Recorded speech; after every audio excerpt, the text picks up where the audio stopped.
the NFL Stock Exchange podcast. I'm Trevor Sikkema. That is Connor Rogers. Today, we're getting back to the summer scouting series, getting to the tight end position. We're not to the big boys yet. We'll get to the trench players. I know a lot of people have already been talking to us about some of the trench players in this class, but we got tight ends to get to. And Connor, we need to take our time here to talk about the tight ends because this class actually looks pretty damn good, man. I'm excited to get to talk to you about these guys here. So we got to come clean. We thought we were going to be able to sneak the tight end class into the wide receiver show when we mapped out the entire summer. And then obviously push comes to shove. We're like, there's a lot of receivers. And then it's like, there's a lot of tight ends. So we get a tight end special show today. And like you said, Trevor, it's a good group. Easily justified doing top fives. And I know we watched more than that. So man, it's good that, I feel like there was a little bit of a lull on tight ends until the 2021 draft, and it's good to see 2022 might pack almost the same depth. Yeah, no, for sure. You also said pre-show that we are now alternating hat days. We're unplanned. Like I'll actually take the time to do my hair one day. You'll wear the hat, and now I guess that we're flipping it over. For everybody who listens to this not on YouTube, guess you guys just can't see it. You can't appreciate whether or not it's a hat day for Connor Rogers. All you need to know is Trevor and I have not gotten a haircut the entire summer. Trevor has been going much longer than that. I have not gotten a haircut before the draft. I know you've gone much longer than that. So there was a time where we thought it would be pretty much hat summer the entire time, but we're right. I mean, it has been for me for like most of the time because it's unbearable right now. I'm very much in the in-between stage, and every 2 weeks, I'm like, maybe I should book a haircut. And then I'm like, no, I made it this far. You got to keep going. Here we go. You've got to trust the process. You've got to get over the awkward phase because the second that you get to like slick back your hair and it actually looks good, you're like, I'm fully committed. I'm fully into it. So that's where I am in the journey. We're not quite like able to not wear a hat at all times, but we're getting there. I have faith that when we get to the end of the summer scouting series, it would also be hopefully the end of my journey of not having to wear a hat every time I go out in public, because that's kind of where we are right now. So, all right, everybody who's been listening to the podcast already knows the formula, the structure of how we're doing this. We're going from 5 to 1, counting down our top 5 in this episode tight ends for the potential 2023 NFL draft. Preseason, of course, there's a lot of games that still have to be played, and that I think means a lot towards this tight end class for a lot of reasons, because there's a lot of players who, Connor, I liked that it's just like, man, I got to see more ball from them. Like, I've just got to we got to get more games under their belt. And that's not for everybody, but there's a ton of potential here in this class for sure. That's exactly it. There's a couple guys that are not in my top 5 that you might see in other draft analysts' top 5s because they are projecting them into borderline stardom. Where for me, I have no problem sitting out the summer, touching on them real quick and saying, hey, this is what this guy could be. There might be a time in December or January where Trevor and I are doing, another tight end show, and we're like, he did make that jump. But right now, for me, I don't know about you, my top 5, for the most part, are guys that have already made a significant impact in some kind of way on the college football field. But I did watch 12 of these guys, and plenty of, and I texted you something funny, like, after the first 7, it got progressively worse. I got to 8, so I'm curious if any guy that I didn't watch was on your list of 12 that you were talking about. Yeah, me too. I am curious as well. Should I just read them, or do we just go right into the top 5 and then do the honorable mentions after? No. We got to save it because Connor and I, we don't talk about these things before the show. We want to give you guys a better show. Yeah, our genuine reaction when the names kind of come up, where we have each one of these guys. It made for a very fun running back class. If you guys listen to the running back episode where wide receivers, I had Sean Tucker as my number 2 overall running back, and you had him at number 5. So it was very funny to kind of like narrow it down to get to that point. But we're going to do the same thing here. But before we do, Connor, I have a brand new Manscaped ad to read because the last one was a pre-Father's Day ad read. So now we have a different copy, and I'm letting you know I have not pre-read this. Normally I pre-read the Manscaped ads because I have to go through it myself to not laugh, but I haven't read this one. Thank God Mother's Day is behind us. I don't know how far they can go with these. Okay, are you ready? Are you ready for this? Gentlemen, All men strive for gold in their life, right? Okay, starting off, we're solid. We haven't hit anything yet. Gold medals, gold watches, gold everything. However, there is a certain type of man who goes the extra mile. He walks with the confidence of an eagle and giggles in the face of danger. This is all in the copy, folks, I promise you.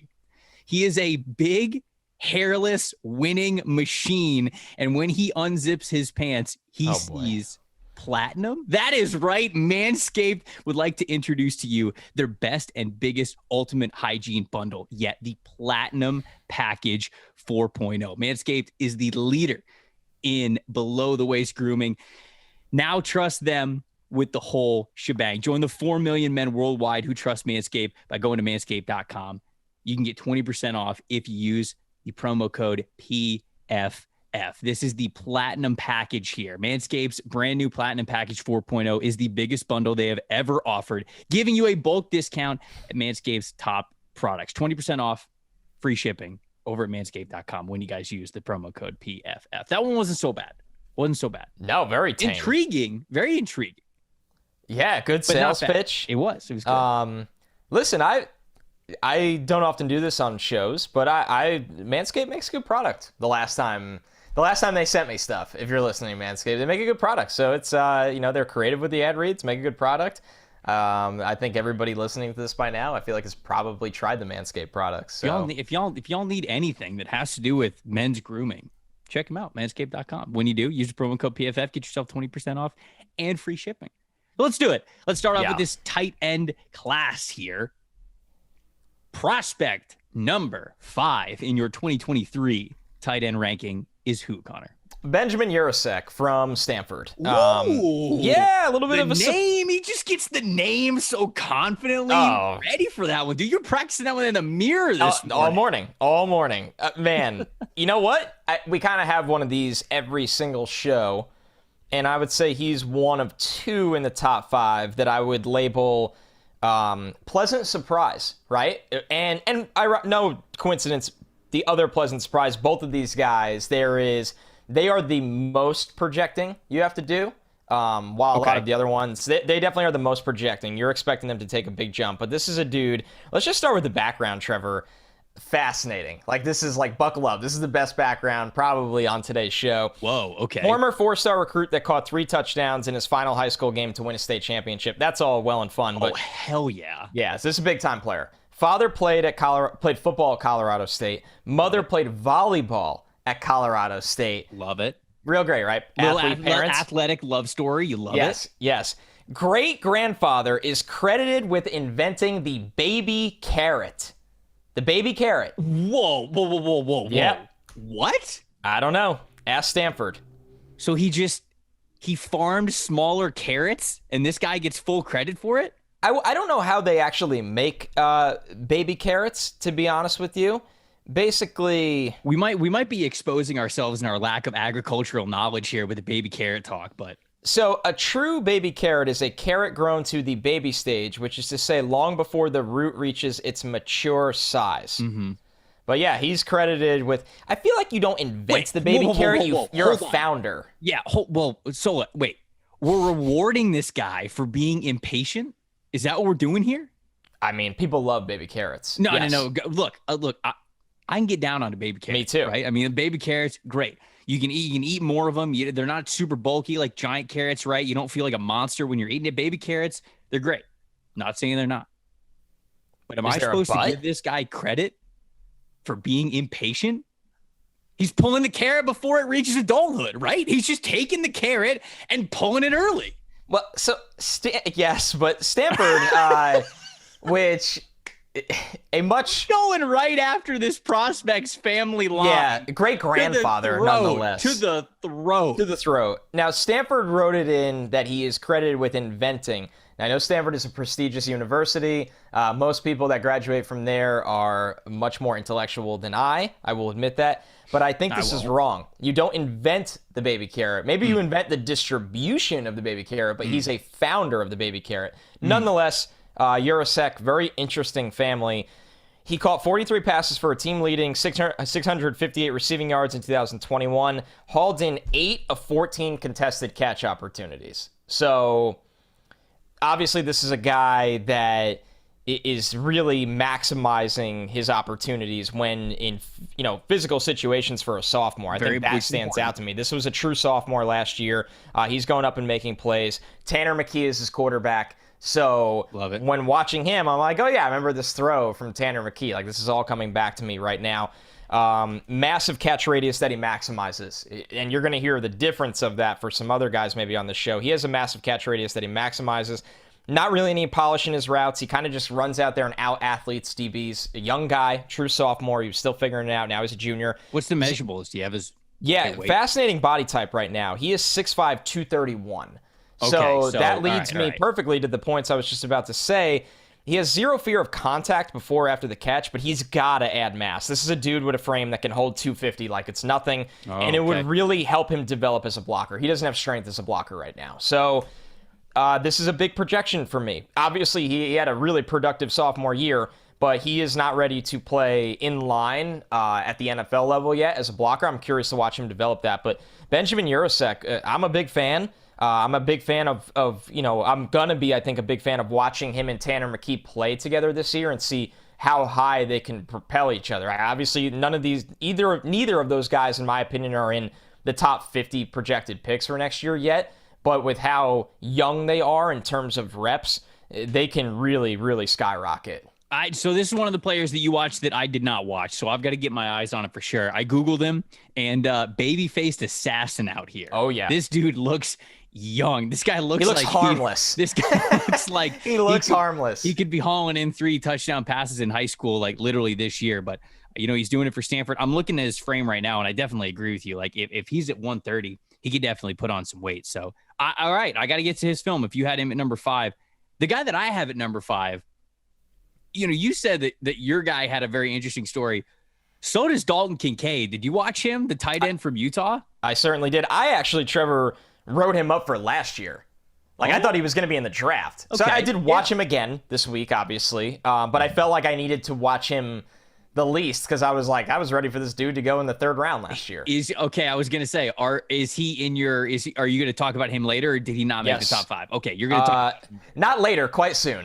Okay, so are you transitioning to 4? Is he 4 for you? Dalton Kincaid is 4 for me. Okay, so Dalton Kincaid is 4 for you. He is the Utah tight end. All right, 6'4", 242 pounds is what Utah has him listed at. Watched a handful of games of his. For the first time, I really didn't know anything about him, so you had a lot of background information on him. I did not.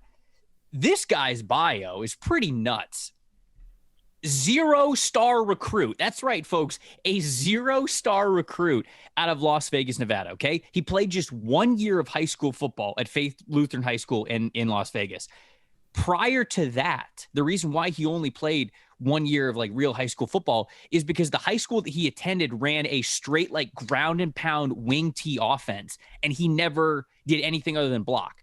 That's literally all that he did when he played, which I don't think he played much at all before his final season when he got to Faith Lutheran. So that was a big reason why he wasn't even interested in football. That was a big reason why he didn't have a recruiting profile. So he ended up being a 0-star guy because they just didn't have anything on him. As a kid, he played in the AAU National Championship in basketball. And then for the basketball team when he was in high school, he averaged, let me give him a shout out here. I'll give you stats. 11.5 points, 7.5 boards, 2.5 assists in the 26 games that he played as a senior when he was at Faith Lutheran. So not being a highly touted recruit, he didn't start at Utah. Utah was about to take a guy that didn't have any football experience. Not many teams would. So instead, he plays in the FCS. He played at San Diego, not San Diego State, San Diego, which is an FCS school from 2018 to 2019. Ends up transferring over to Utah. And, dude, he's got some really nice tape. For a player that especially barely even played high school football, a guy who, you mentioned Yurcef being able to put on some weight. I think Kincaid can definitely put on some weight, too. His PFF stats that we had were, I'll say, eye-popping to me. 0 drops on 45 targets. Okay, does not drop the football. Only ever. 45 targets, but still 0 drops. Didn't have a single drop. 97.2 catch percentage on catchable passes. This dude straight up, even if it wasn't the ones that he didn't haul in weren't bad enough to be considered drops, just straight drops. he's basically reeling in every single thing that's getting anywhere close to his body. 77.8 contested catch percentage, which you love to see. He's using the slot about 50% of the time, and then the threat percentage was a little bit lower. It was below 20%, so they didn't use him a ton on offense, but strengths for him in my book, and I want to hear what you have to say about him as well. Really nice movement skills for a player that has his build and length. He's on the lighter side, so with that, you would want to see him move better with speed and explosiveness versus the other guys that are in this class, and he does. You see those things, which I was really glad to see in his game. I think they use him in line way too much. I'm just going to be honest. They try to use him as a 3-down in line off the line of scrimmage tight end. And I'm like, either throw 15 pounds on him or just put him in the slot. Let him do what he does best. So that was the big takeaway that I had from this game. The weakness, whether it's blocking or getting off press the line of scrimmage, Kincaid is still adjusting to the level of physicality needed to play the position. You're going from an FCS school to Utah. So that's kind of something that you would probably understand. He doesn't attack contact with nearly as much confidence as he does his hands, his routes, his athleticism in the receiving game. So that's why my big takeaway with him is I really like this dude as a receiver. You mentioned it, never really drops the football, which is awesome. I like his routes. I like the fact that he's comfortable coming out of a 3-point stance on the line of scrimmage, but there ain't no need to put this guy in line of scrimmage. Just put him in the slot. Let him be a slot receiver or pack a couple of pounds on him. Get that blocking profile up a little bit. Maybe we'll have ourselves a three down tight end. So that's why. And I say 3-down tight end, like a 3-down back. I mean, it's not exactly the same thing, but if you're gonna use him on the line of scrimmage, you guys know what I'm saying. Pack some more weight on him. If not, just let him be a big slot, power slot wide receiver. So yeah, I agree. I mean, he came in at number 4 for me on this list. Obviously, piggybacking off of a lot of the things you said. Really liked his burst, getting off the line into his routes. He just doesn't drop anything. He hauled in 7 of 9 contested catches. I think he plays big. I think he can high point. He can track the football. He does everything that has to do with catching the football well. Yeah. Literally everything, from getting off the line, getting into his routes, tracking the ball, boxing out guys or high pointing it, and securing the football. And I think, yes, it's such a simple thing from the tight end position, but when you do it that well, there's going to be a place for you at the NFL level. And that's why I thought he would have declared. I mean, the reason why he's, he only had, how many years? He only had 1 year at Utah, though, didn't he? Yeah, 1 true year at Utah. So that's why. I mean, he probably, the notes that he probably got if they did the whole advisory board thing was like, hey, we really like your potential, but at this point, you would probably just get drafted off potential, which might have been 4th round, 5th round. You mentioned it potentially being a 3rd round pick. I agree. You could have taken a flyer on him in the 3rd round for sure, but he plays another year, especially as reliable as he was in the receiving game. And I think we're talking about this guy's at least a 3rd round pick. So that's probably why he ended up going back, I would have to guess. Yeah, a really good receiving threat. Kind of, for me, projects as a tight end, too, at the next level. He's going to turn 24 during his NFL rookie season pretty early, so he's an older guy. He will turn 23, obviously, early this season. So I don't know how much... He's not somebody for me that I think, I look at and go, oh, he's going to get to 255, and he's going to be a blocking... an NFL caliber blocking tight end. And I'm not saying a blocking tight end like, oh, he's a 6th O-line on the line of scrimmage. I'm talking about, like, can he do it? I don't know if he really gets there. But he's such a good receiver that it might not really matter. I think there's a really, really good place for him at the NFL level. So Dalton Kincaid, 5 for you, 4 for me. Who did you have at 4? I had Samuel Laporta from Iowa. Okay. Do you have him in your top 5? I do. Okay. All right. Is it a good transition or no. Is it okay? Okay. It's not bad. It's not seamless. All right. It's not a seamless transition. Okay. So I'll do a little bit of talking about him, and then obviously you'll be able to talk about him when you get to him in your top 5 list. Iowa tight end. Okay. 6'4", 250 pounds. That's what they've got him listed as. The background was fascinating with him. 3-star athlete. Labeled as an athlete coming out of Highland, Illinois. He was a 4-year football letterman in high school as a wide receiver and defensive back. Okay, so like this dude did not play tight end. He was a wide receiver and he was a defensive back. Also lettered in basketball and track. Wanted to make sure that I got those notes out there. A multi-sport athlete. Ranks 2nd in Illinois high school history in receiving touchdowns with 50 and third in receiving yards with almost 3,800, just under 3,793. Despite all those stats coming out of high school, Laporta's only major conference offer came from Iowa. That was it. That was the only major conference school to offer him a scholarship. He played high school football at 190 pounds as a wide receiver. Now he weighs in at 250 pounds. And all section DB. I think he was a better DB in high school even than wide receiver. Did he play safety? I don't know. I'm pretty sure. Either way, safety. I know he had 7 interceptions his senior year. I read that, but he was like a legitimate DB in high school. When you look at him now, you're like, what? So, dude, I was reading a bunch of articles about him, talking about his high school days, and they talk about him like he was just this legend. Like, his high school coach. I was reading an interview from his high school coach, and his high school coach was saying, "We thought we could beat every opponent every single week because we had Sam."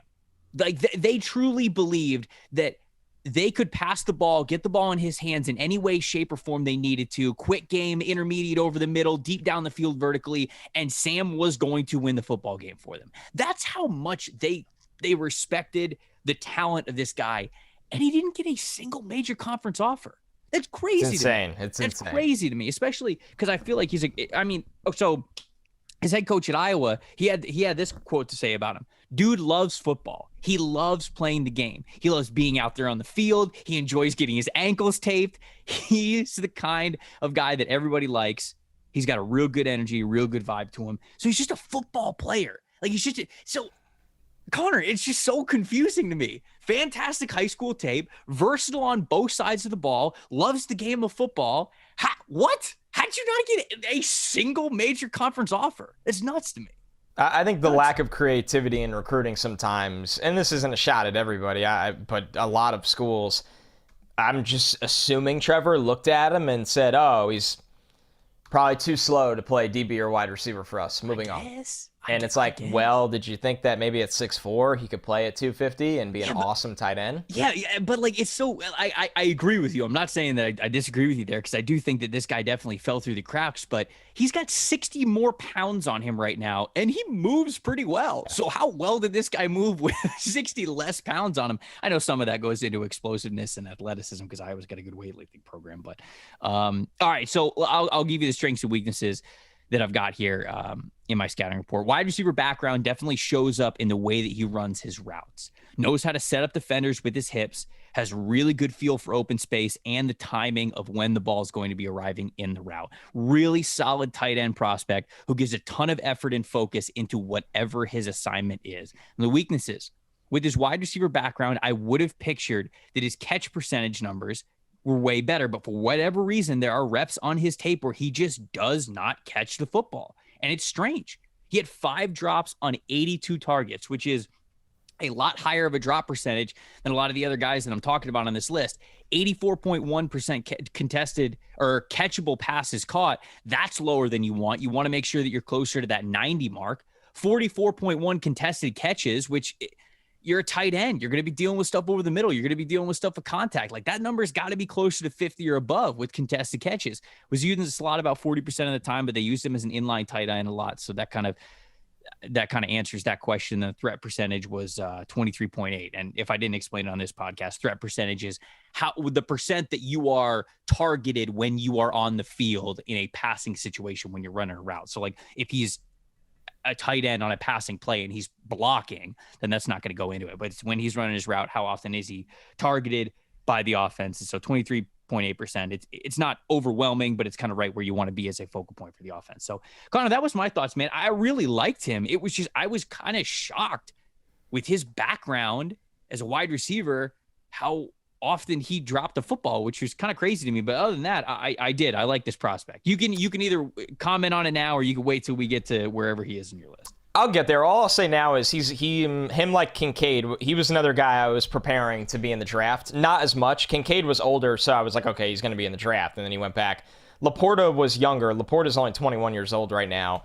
But I thought there was a small chance he could declare because there were scouts that viewed him as he would have been easily a top 5 tight end in last year's class. So I did watch a lot of him, but then he opted to go back to school. So it was fun to revisit him and stack him in this year's class. We will get there.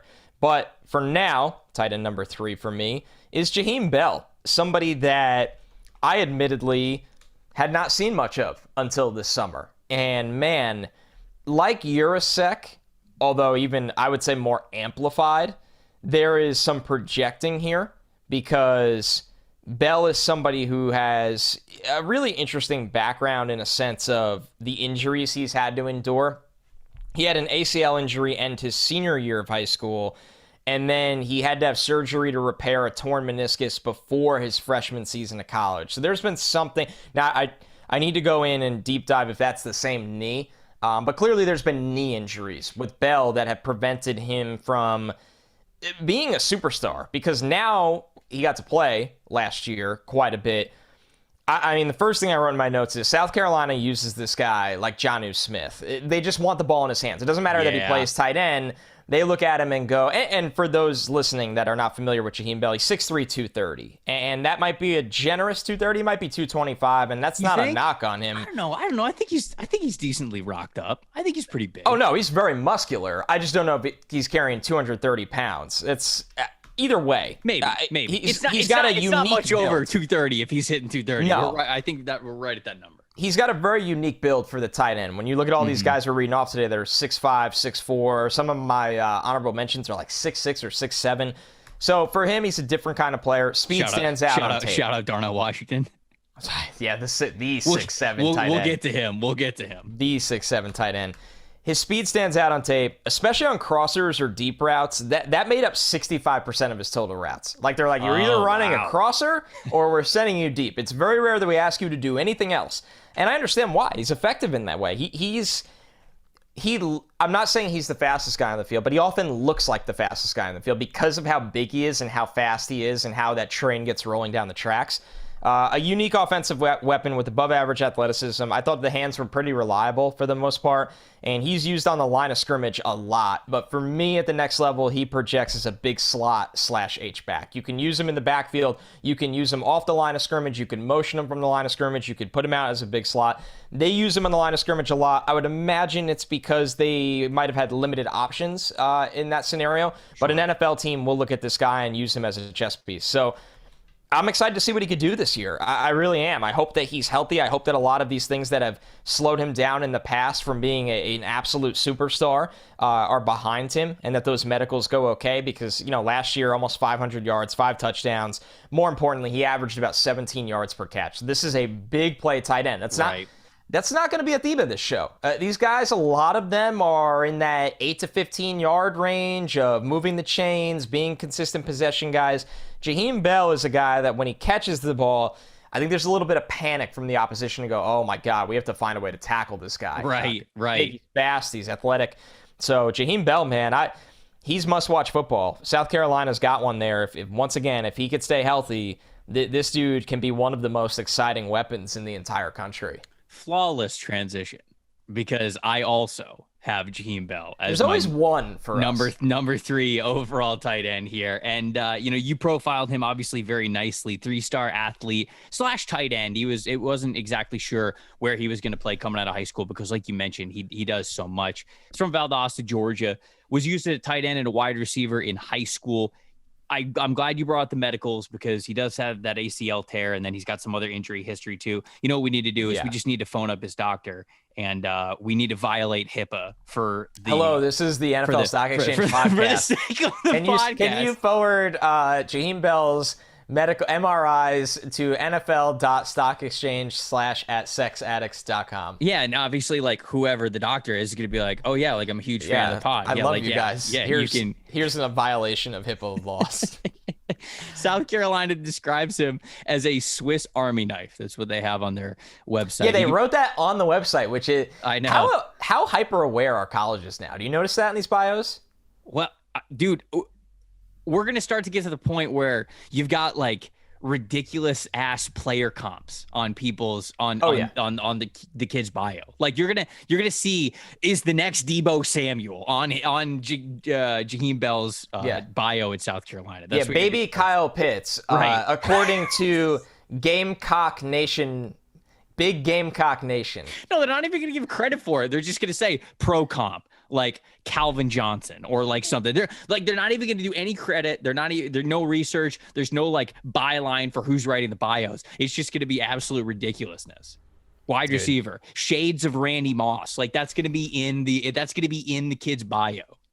You got to do it. Got to do what you got to do for recruiting. The world we're entering for marketing these kids out of high school. They'll sell their souls. His offensive coordinator said Jaheim is not a tight end anymore. We see him as a tight end, but Jaheim, he's Debo 2.0. So Stop it. I told you. No, Jaheim's wait, really? He said this. This is a They do hand him the ball. They do hand him the ball. This isn't on the bio. I got this from somewhere else. I think I got this from an article, but I just have this in my scouting notes because he said this. He said he said we call him a wide back. That's what they call him. We've hit the Debo references limit. Correct. We're done. As a nation, as a planet. Shout out to all the international listeners. I see you. Big shout out. Which, by the way, we got a question from a great listener in the UK that we will get to at some point. It just reminded me. It sparked my brain. We need to get to that. I told you we needed to answer that in the pod. Maybe we'll do that. We'll do that on Monday. You and I are like the classic like piece of candy we run and get so far off the trails of the show, and we have to like bring it back in. Anyways, Jaheim Bell, offensive coordinator. Noted wide back is what they're calling him now. Noted. Okay. I will say, he wears number 0. So it's awesome. Stock is up. It's an elite aesthetic. The stock is up no matter what. Strength and weaknesses. This is what I got here because he's my number 3 guy, so I might as well just read them off. Typically used as a wide receiver or as a wing back off of the formation, a step back from where the line of scrimmage is. Not really used as a traditional tight end on the line of scrimmage to block. Athletic ability is extremely obvious. Great movement skills for a player of his size. Good explosiveness, good change of direction, good long speed. His yards after catch ability will be one of the best in this class. Doesn't have a ton of blocking experience, but when he loses trench matchups, I'm curious to what you thought about this. I felt like it was more from just a straight lack of weight than it was bad form or bad effort. Like when he was going up against edge 230 against 260-pound players. And I like that because he's I was watching him and I'm like, okay, the hands are in a decent spot. You got the eyes up, the way, like you got a wide base here. You're obviously engaged. You've got the core engaged. You've got everything engaged here for this block. You're just getting thrown to the side after 2.5 seconds because the guy outweighs you by 35 pounds. So that's fine. You know, you can look at this tape and I think that's a great scouting tip, Trevor. For a lot of young people trying to get into scouting, sometimes don't always blame the player, blame the coach. It's not, you just can't. Well, and you don't even have to blame the coach. Like it just the situation. It is what it is. Like he weighs 230. Not everyone's George Kittle. Weighs 265. Like that's the way it's going to be. So yes, I was just about to say, and I agree with you. You're gonna read or you're gonna hear from a lot of people that Jaheim Bell isn't a great blocker or he needs to work on his blocking. A lot of that stuff is just the fact that he's a lighter weight. If you want to pack some extra pounds on him and get him more involved in a blocking game, okay. I don't either. But it goes back to the Dalton Kincaid thing. Like let Dalton Kincaid cook. Be Dalton Kincaid. Just be a slot wide receiver. Jaheim's a little bit different because he does have such a physical profile to his game, much more so than Kincaid did. So I don't know how much you want to mess with his weight versus his athleticism because it's a really good balance right now. But just the fact of the matter is, it's not like the guy is not good at blocking. It's not like he's clueless.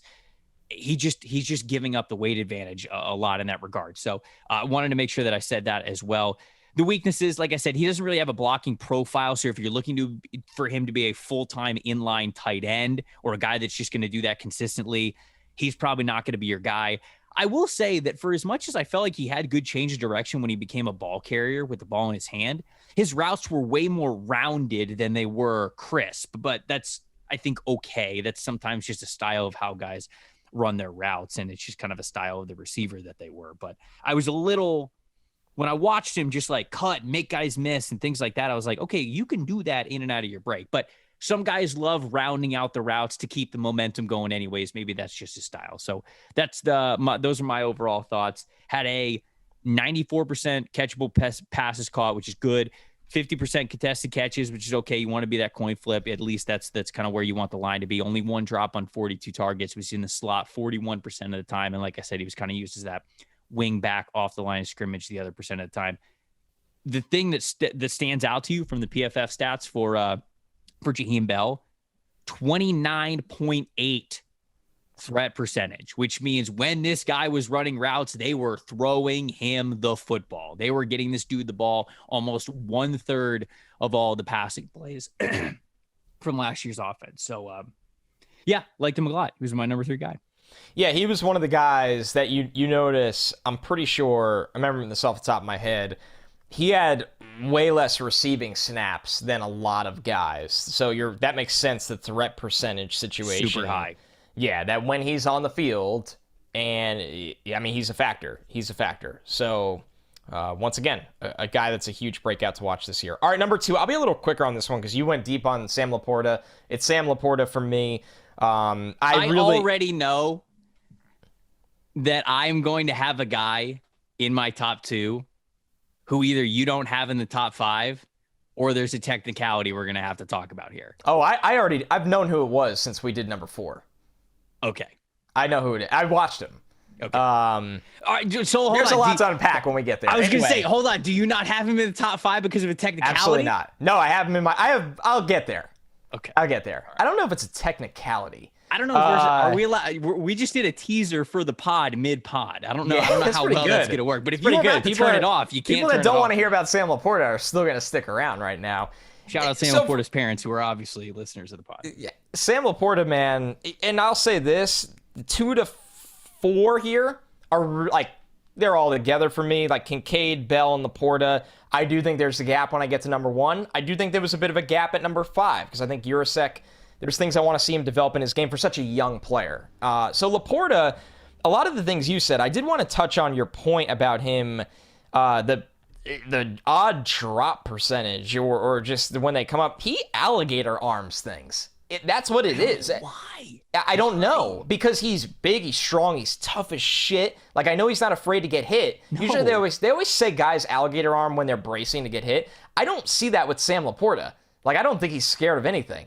I just think that, for whatever reason, he short arms him, and it leads to drops. So I think it's very correctable. Now, that easier said than done, but I think it's something that can be fixed that can get that drop rate down. Things that I love, 38 of his catches in 2021 went for first downs. This dude moves the chains all the time. Tempo in his routes. He never runs into coverage. You watch a lot of young players and they sprint into coverage. He changes the tempo of his routes. He knows how to change paces and he knows how to find the soft spot of the defense. I thought he ran a near full tight end route tree effectively. Honestly, for the most part, I saw him do they threw the book at him and he could do it, and it was not a problem at all. Sneaky wiggle after the catch. Right? Truly. He catches the ball and you're like, wow, stop on a dime. Make someone miss. Dude, it's a former receiver thing, man. You see it. It's so obvious when this guy plays that you know that he has been an accomplished wide receiver in high school. I liked him a lot. At Iowa, they teach you how to block. They develop you as a blocker. They ask you to block. I think Laporta's legit. I think he's really legit. I think if he's not a top 3 tight end taken when draft time comes, that means some guys had some monster breakout years to jump him because he's got really good film, man. He's got really, really good film. There's no reason that he doesn't play in the league for eight years, honestly, when you watch him play. So Laporta at number 2 for me. I think everybody, I think everybody knows who number 1 is, but you're number 2. I am very curious. Or I think I know it, but I'm curious to hear you out here. We can go ahead and talk about my number 2 because he's your number 1. Oh, wow. Okay. Wow. Okay. We've got Michael Mayer. I'm very surprised. I've got Michael Mayer as my number 2 here, the Notre Dame tight end. Okay. 6'4", 250 pounds. A little bit of background on him, and we can go back and forth here. Obviously, 5-star tight end from Alexandria, Kentucky. Notre Dame beat out the likes of Alabama, Georgia, Ohio State, Penn State, and Texas to get Mayer to come there. And with good reason, because Mayer started as a true freshman at Notre Dame. The strengths and weaknesses that I got on his game, I mean, he's a great athlete for his size. He really is. He just moved. This is so cliche. I know I'm going to sound like an idiot when I say this, but like he moves like the tight end position, like you would want. Like he just moves exactly the way that a traditional plus athlete is at the position, man. He's just got he is your stereotypical tight end, but in the best way. Like he brings you athleticism, he brings you blocking, he's sure-handed, like he's got great fundamentals. All of that stuff exists so much for him. I think the route tree is diverse with him. He understands soft spots in the zones, he understands defenses, all that stuff, man. Like he is a prototypical tight end, truly. The build. I always think of Todd Heap when someone says that. I mean, that's what I always think of as Todd Heap. When somebody says a prototypical tight end, he does everything the right way. That was Todd Heap for like 35 years in the NFL. Right it was. I got the Madden drafts to prove it too. The build allows him to be a good blocker. If he has the effort to be one. He's a true 3-down tight end who could play on the line of scrimmage in early downs, also move out wide on obvious passing situations. Versatile as a receiver as well. He not only is he used in the slot, but they'll put him isolated as an X receiver in 3-by-1 formation. So they give him a lot of one-on-ones to the sideline as well. Really can be considered an extra blocker on the line of scrimmage. That's how good he is. A really good feel for lining up his defenders with blocks in open space. He gets the Gronk comparison. You brought up Todd Heap. He gets the baby Gronk nickname because he wears number 87. Yeah. But he moves really well for a tight end. Like I get why people gravitate towards white. Wears 87. Wears maybe 87, Gronk. And he just Gronk. Moves really well, and he's an impact player on their offense. And so I'm not going to sit here and call anybody Gronkowski because Gronkowski is the greatest tight end to ever play the game. But Michael Mayer is such an easy watch, man. You pop on 2 games of this guy and you know exactly what you're getting, and exactly what you're getting is just the full scale of being a tight end. It's blocking, it's sure-handedness, it's good routes, it's being an athlete. Like it's an X factor in the red zone. It's being able to play on the line of scrimmage against press. Like it truly, he is the total package here. That's why he is my number 2 guy here in this. Yeah, and yet shamefully, you don't have him number 1 after all that. I don't have him number 1 because there's an absolute alien in this class. Mm-hmm. All right. So Michael Mayer, 71 catches in 2021. 45 of them went for first downs. That is insane. 840 yards, 7 touchdowns as a true sophomore. Very even built frame with power from top to bottom. If you look up what he looked like in high school, he has always looked like an NFL tight end. Going back to high school, that's why he played as a freshman at Notre Dame. Like this guy was born to be an NFL tight end, has looked like many guys. Michael Mayer in high school looks like when you're watching a movie about high schoolers, and you know how they will cast 23, 24-year-olds to play 17-year-olds. That's what he looked like. To make everybody feel really self-conscious about what they looked like when they were in high school, and to make it really tough for high schoolers to live up to that. Yeah, I'm calling you out, Hollywood. That's what Michael Mayer was. He was actually that in real life. 100%. So, I mean, he could have declared after his sophomore year if that was allowed and been on an NFL camp right now, not looking out of place. That's just what the guy looks like. That's what the guy plays like. A little data: 396 snaps in line, 270 in the slot. That's really good balance. 74 out wide, 8 in the backfield in 2021. There's really nothing the Fighting Irish think they can't throw. Like they can't throw at this guy as a true sophomore. They're just like, you could do whatever we ask you to. Understands how to shield defenders when making a play on the football. Not overly explosive or straight line fast, but extremely effective in that 8 to 15 yard range that I mentioned earlier. Great effort as a run blocker that throws meaningful hands and hits the point of attack with force. I thought he beat the crap out of USC in the trenches. It started to look like they really didn't want much to do with him by the end of the game. So that really stood out to me. Gets a little lunge happy as a move blocker, looking for the kill shot. He's still learning how to sustain blocks, but man, if that's what I'm writing up at the bottom of the scouting report that I want to see improve this year, this guy's in a really, really good place. He's a certified top 50 pick. He could work his way into the first round. If I was writing a first round mock draft today, I would have him in the first round. He is the bona fide number 1 tight end in this class. I don't think anybody's close to him. I think you can project people that way, but watching these guys over summer, nobody has done what he's done, at least in 2021 at all. So let's hear it. I am fascinated to hear what you have to throw at me, and I know exactly where you're going. So you know who I'm going to have as tight end 1. I do. Go ahead. It's Arik Gilbert. Yep, I knew it. Listen, he sounds so I sound like a hater. That's not disappointed. That's not how I want to come off on this show. He's an because alien. I hope he is he? Yes. What did he do last year? He didn't play last year. He didn't play football. Go watch his true freshman 19-year-old tape. Connor, I'm laughing. I'm audibly laughing watching this guy's tape as a 19-year-old. It is nuts, all right? This is a 5-star tight end. 24/7 had him ranked as the best tight end since O.J. Howard, and O.J. Howard had like a nearly flawless recruiting ranking to him. He was number 5 player in the nation, obviously the number 1 tight end in the nation when he was coming through in recruiting. He won the Gatorade Player of the Year in the state of Georgia. This guy is 6'5", 250 pounds, and is just hilariously gifted. Hilarious. You are not wrong. I mean, there are few players that I've ever watched play tight end that could have the potential of Arik Gilbert. I agree. That's truly what I believe here. And now there are reasons why he is not in your top 5. Is he a top 2 tight end on his team today? Okay. Okay. Brock Bowers is the other tight end. And and Darnell Washington. Oh, bro, dude, they just scream 5-star tight ends. They're stacking them. Do not tell me that Darnell Washington's better than Arik Gilbert. I'm not saying he's better. I'm saying is Georgia going into the year? Yeah, you just take Darnell off the field and go, nah, sorry, you were great for us when we won a national title. But we got a fancier car in the garage now. So, I mean, yes, they do, and that is how it works. Sorry. Man. I read that they might be moving Gilbert to wide receiver.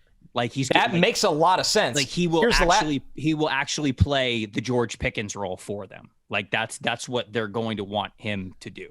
So it'd be awesome. Here's my thing, Trevor. He's a freak. I couldn't put him in the top 5 because I just think coward. I don't have those expectations. And I don't hold on to. You saw this with Derek Stingley thing. And no one's right or wrong all the time. It's just hard for me to hold on to what guys were versus what they are. This is perfect because I had Derek Stingley as player 1 last year. So I know. Go off. I know. Go off. So with Gilbert, I mean, he's a really, really young player. Like he obviously doesn't have to declare after this year because he doesn't turn, or he just turned 20, I believe. And I will double check that right now. He just turned 20 in February, and he did. So, a couple things. Freak show recruit, awesome film from when he did play 2 years ago. Missed 2021 due to personal reasons. Listen, life gets in the way. I get it. I'm hoping that this guy becomes everything we want him to be. Mm-hmm. When Kirby Smart said he got to the program, what was it, in the winter or whatever it was, early spring, at 300 pounds, I just want to temper expectations. And I know he got to the program at 300 pounds? No Kirby way. Kirby Smart said it. No way. Yes. I got to look this up. Just Google Arik Gilbert 300 pounds or Twitter search it. Now, I know there's a lot of Georgia fans listening to this and probably screaming right now. I know he had a good spring game. I know he's got the weight down. I think he's now down to 265 at the spring game. Here we go. 265? Smart said Gilbert is between 265 and 270 at the moment. That was in April. Gilbert started at January at 300 pounds. So, I mean, that's amazing, right? To go from 300 pounds to 265, 270 in a couple months. So big. I'm watching this clip of him at the spring game right now. I didn't even see this. Yeah, and he had a good spring game. And listen, he can be an awesome player. I hope he stays at Georgia for 2 years and really gets on this track to being the guy he was supposed to be. if we see some flashes this year and he just runs to the NFL, I'm gonna have some concerns. That's all I'm saying. Yeah, look, all the talent in the world. He got to Georgia because he was at LSU for 1 year. Okay, played at LSU for 1 year. Then he left LSU. I think there were some academic issues going on with him because he then committed to Florida. And I remember this. He was like a commit at Florida for not very long. I don't know what the timeline is, so I don't want to say anything because I don't remember what the timeline was, but it was not very long. And I think he committed to Florida, and then I think Florida was like he's not going to be able to get in because of his academic situation. Oh wow. So I mean, you got into Florida. That Jesus Christ.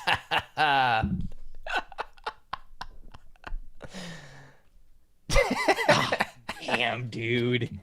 Fun show today, folks. That was good. It was good. So he doesn't end up going to Florida, and then he goes to Georgia, right? Misses all of last season, so he doesn't play very much. There's plenty of things that have happened to him where it's like, okay, this is not exactly a straight path, and I don't know everything that has gone on to that path, and so it's hard for me to sit here and say that. All of those things exist, and whatever the truth is, I think that a lot of people are going to get to the bottom of it. But me sitting here today, evaluating talent, brother, this kid is I get it. Unreal. I'm going to go through strengths and weaknesses for him. Yep. Very gifted athlete for a player that his size. He has the build and athleticism combo to be one of the best tight ends in the NFL. Truly. Yep. Now, he is obviously, I'm not saying that he's there now, but I'm saying that he has the athletic, physical gifts to be that one day. He truly does. Is comfortable getting in and out of his stance and into his routes from both outside the slot and even off the line of scrimmage or out of the backfield. Has more wiggle, agility, flexibility in his routes than you would ever expect for a player of his size. Top tier yards after the catch ability. Weaknesses I have when it comes to blocking. He has the mass and the strength to hold up against more edge players. However, to really become that true all-around tight end, the hands need to be a little bit better and faster. Some of the faster edge rushers got to him a little bit. Well, I would also expect the catch percentage to be a little bit higher with contact, given how big and how strong that he is. But there are so many things to talk about with Derek Gilbert that when you talk about his scouting profile, whether it's, I guess, the weight of him being 300 pounds when he showed up to Georgia, then maybe trying to move him to wide receiver. Is he going to get down to a weight where he can even play wide receiver for them? Didn't play in 2021, so the only tape that we have to go off of is him as an 18-year-old true freshman for LSU's team. There's all of that goes into it, but I put him number one simply because I couldn't not do it. I very few times have I ever seen a player with this kind of potential in college football play like that as a freshman. So he has clearly a long road to getting the most out of the high ceiling talent that he has. But for us doing a summer scouting podcast with hopefully a great year ahead of him, I had to put him where his talent deserves on this list. So I had to put him at number one, man. I've very seldomly seen players at this position as gifted as him ever. The talent is unbelievable. And I really hope it all comes together there at a program that knows how to maximize talent for the most part. If he's moving to wide receiver, I think that's a 2-year transition. I would agree, especially if he showed up at 300 pounds. I mean, he's going to need to 300 to 200 is, and it's amazing he got down to 270, 265 in such a short time. So he's clearly putting in the work. Sounds like he's focused. And look, the other part that goes into this, you did bring up kind of as a joke, but not really. Brock Bowers is on that team. I'm not joking at all. Brock Bowers would be tight end one in this class, no question about it. Brock Bowers would have been the first tight end off the board if he could have declared as a true freshman last year. He would have been the number one tight end in the NFL draft. So I'm very curious to see what they're going to do with Gilbert, because Gilbert at his best and Brock Bowers at their best, probably going to go down as the best 1-2 tight end combo in college football history if they both achieved their potential. That's kind of the magnitude of what we're talking about. And guys, I do not mean to be hyperbolic. I try to pride myself to be not that kind of a guy. It's just nuts to watch this player and how gifted that he is. So I really hope that he can make the most out of his talent, make the most out of his opportunity at Georgia, because we really could have an unbelievable future NFL tight end in Arik Gilbert. Yeah, it's crazy what they have there. I mean, I guess this is probably a good time to transition maybe some of the honorable mentions quickly. Yeah, let's hit it. You want to talk about his teammate real quick? Darnell Washington is interesting. Obviously, he doesn't really get a lot of targets because he plays with Brock Bowers, and the fact that now Arik Gilbert's there. He is a former 5-star, and he has a massive frame to move people in the run game, and he's not going to lose those snaps. With Darnell Washington, he kicked ass as a run blocker last year in big games, in big-time games. He obviously was used as a run blocker, but I'm talking about during the season in the SEC. You turn on some of that tape in the first couple months. They really, really like him as a run blocker, and he handles that role okay. So I'm curious what he could do in the pass game, but there's always room in the NFL for more run blocking tight ends, and when you have that 5-star pedigree, that doesn't go away anywhere.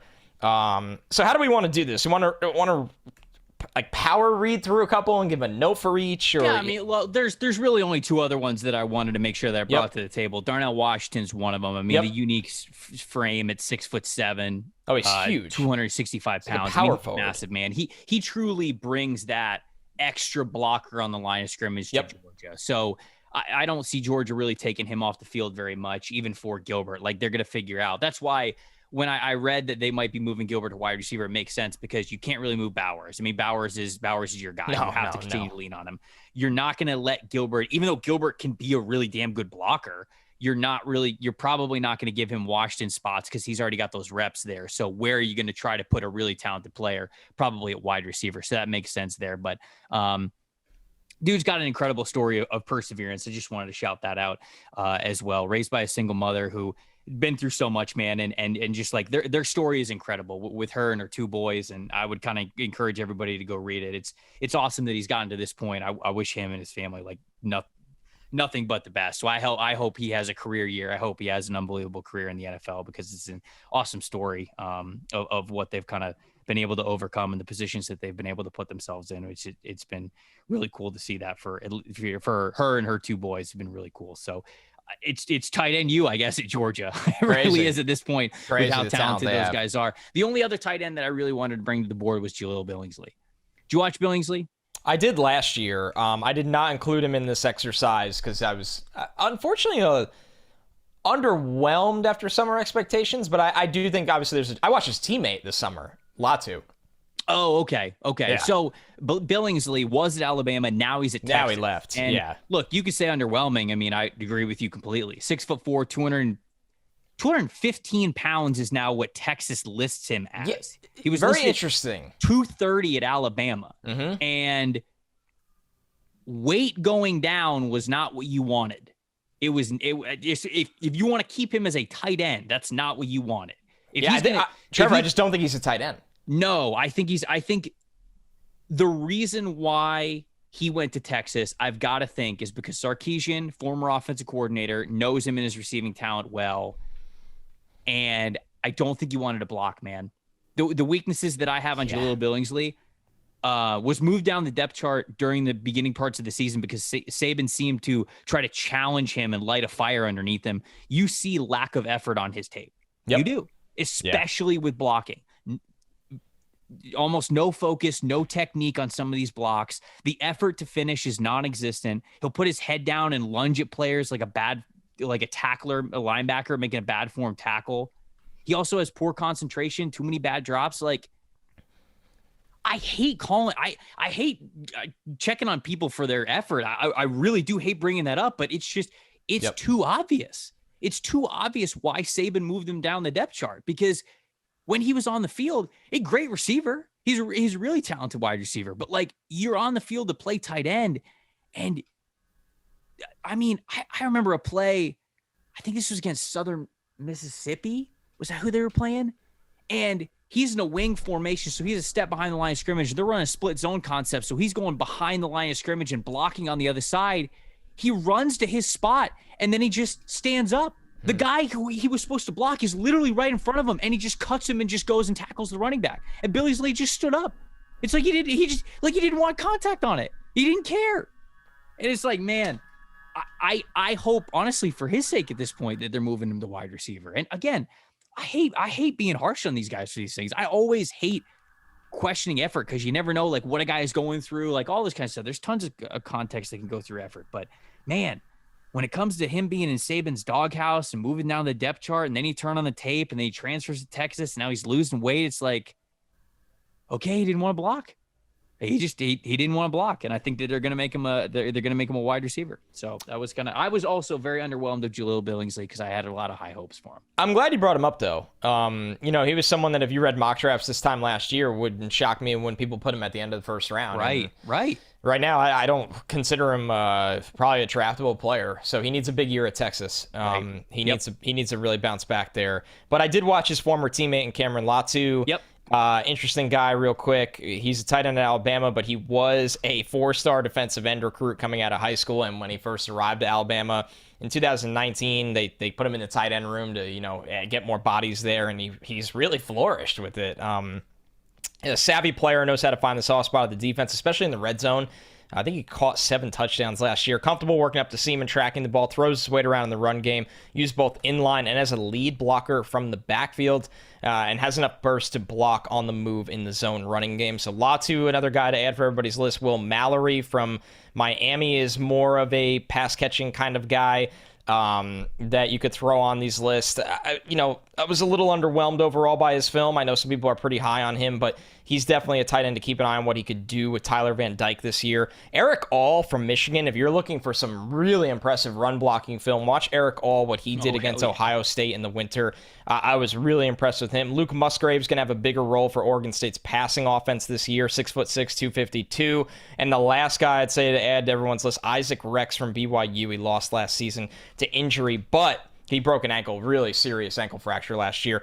But in 2020, this guy caught 12 touchdowns from Zach Wilson. So there was once upon a time where Isaac Rex was a legitimate, big-time, 6'6", 250-pound pass-catching tight end prospect. I'm looking forward to him getting that ankle right and getting back on the field this year. All right, there we go. That is the preseason summer scouting, top 5s and beyond from myself and from Connor. I'm excited about this tight end class, man. I really am. I know that we kind of end every pod talking about the excitement that we have for this position, but we love the draft. We are excited. It's not often that we actually have this kind of genuine potential from the tight end class. It's really not. And I think that there is a real space for there to be plenty of these tight ends that we named within the top 100. Maybe we're not talking about a guy going top 10 or top 20 or whatever. Maybe Michael Mayer, who knows? But I think it can be littered in the top 100 with a handful of these tight ends, maybe some other guys that are going to emerge. So that's what makes it exciting.